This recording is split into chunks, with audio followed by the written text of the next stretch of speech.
Isso a gente percebeu, né? Tem muitas coisas que a gente não vai poder abrir, né? Sim. Mas que tem acontecido. O Espírito do Senhor tem colocado coragem no coração dos nossos irmãos ali, Sim. sabe? E coisas extraordinárias também, né? Existem situações extraordinárias acontecendo que eu falo sempre com meu amor. Eu falo, nós da Igreja Livre dificilmente vamos ter essas histórias para contar. Por exemplo, nós conhecemos um homem, e esse homem, ele era um homem mal visto na região dele.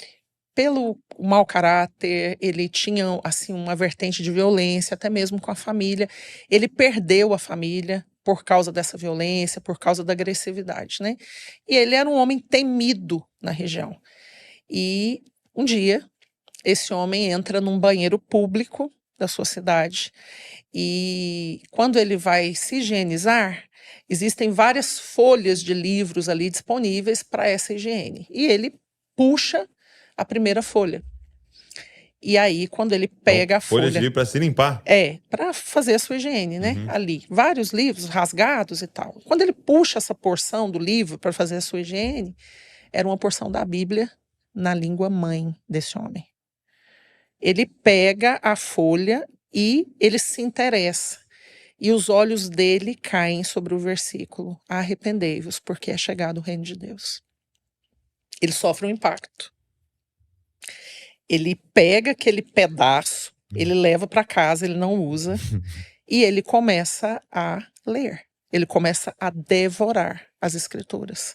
E a partir... ele pegou o que tinha ali.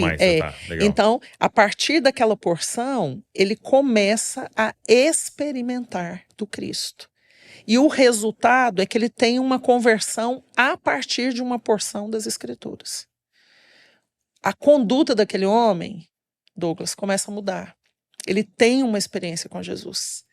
E como ele era conhecido ali na região por uma má conduta, agora ele começa a ter outro tipo de comportamento.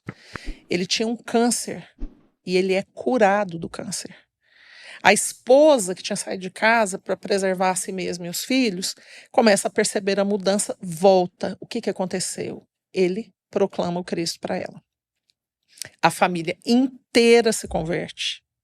A família inteira se rende a Jesus. E esse homem se torna um pregador e alguém que começa a implantar a igreja naquele país.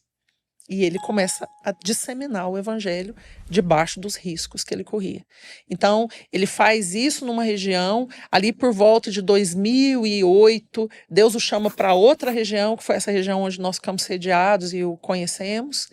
E ali ele começa a pregar o evangelho e há um conflito político interno entre duas etnias locais. Um conflito que teve sangue mesmo, sabe? Uma coisa que foi pesada.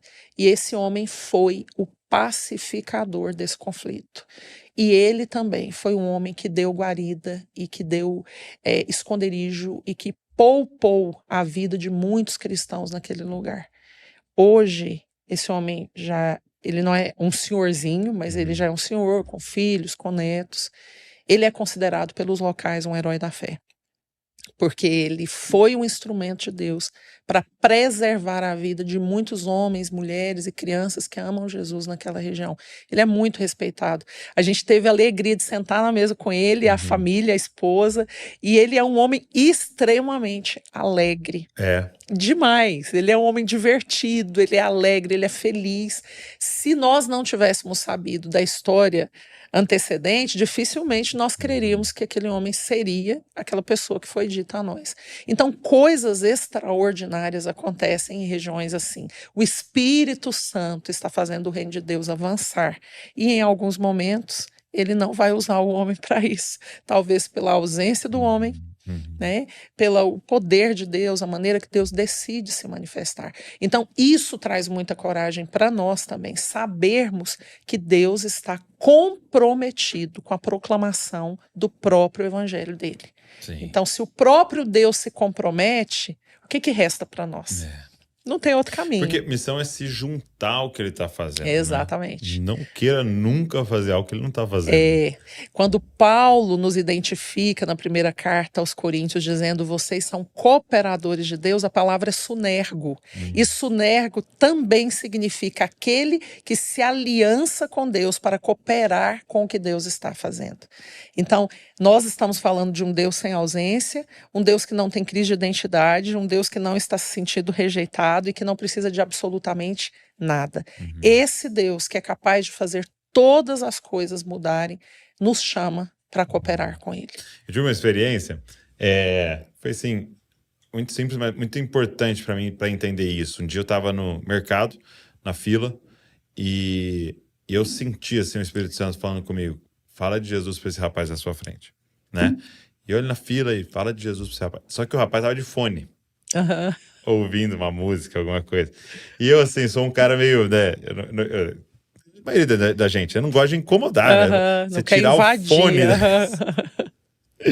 E tem até uma coisa meio do paulista também, assim, né? De privacidade e tal. E eu, poxa, né? Mas ele tá de fone, eu vou incomodar ele, né? E tal. E foi muito interessante, eu resisti ali uns minutos e tal. De repente, o cara que tava atrás de mim me passou na fila. Ele tava atrás de mim, ele me passou e começou a falar de Jesus pro menino. Meu Deus. E foi assim como o Senhor falando pra mim essa lição, tipo assim, eu vou fazer. Então o privilégio é você participar. Exatamente, do que nosso. Eu vou fazer. É nosso. Se eu decidir que eu vou salvar esse menino, eu vou salvar esse menino. Entendeu? Mas não seria maravilhoso se através da sua boca, das suas mãos, do seu coração, da sua entrega, né? E isso foi muito marcante pra mim, sabe? Assim, de saber... porque das duas maneiras. Não depende de mim. Então, você não... Mesmo eu fazendo, eu não vou ficar... Meu Deus, ele não aceitou Jesus, é culpa minha, porque eu não falei de A nossa missão não é convencer, né? Essa missão é do Espírito. E às vezes a gente não dorme, né? Porque fulano não foi convencido, né? E você acha que é você que tem que desempenhar, né? Que é a mesma raiz do orgulho depois, se ele converte, né? Mas... Então, desse lado foi muito importante também de você descansar no Senhor, né? É como o reino de Deus é alguém que foi semear e foi dormir. Porque o Senhor é quem dá o crescimento daquilo ali.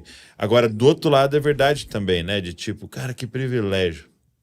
Que privilégio alguém conhecer o Senhor através da minha vida, né? E sabe, Douglas, eu fico pensando assim, ó, na quantidade que nós somos de cristãos no Brasil, né?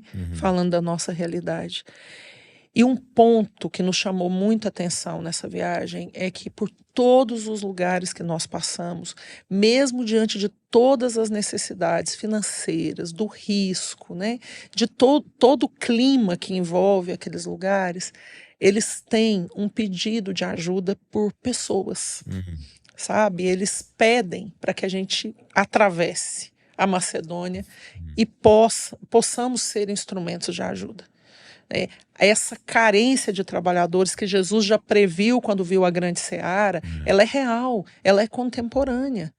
Então isso também mexe muito com a gente, porque a gente de repente começa a perceber um campo fecundo e pronto para ser semeado, mas os trabalhadores não estão lá, ou aqueles que estão muito sobrecarregados, né? E isso também nos coloca a pensar. Isso nos faz pensar, Senhor, como eu quero me gastar?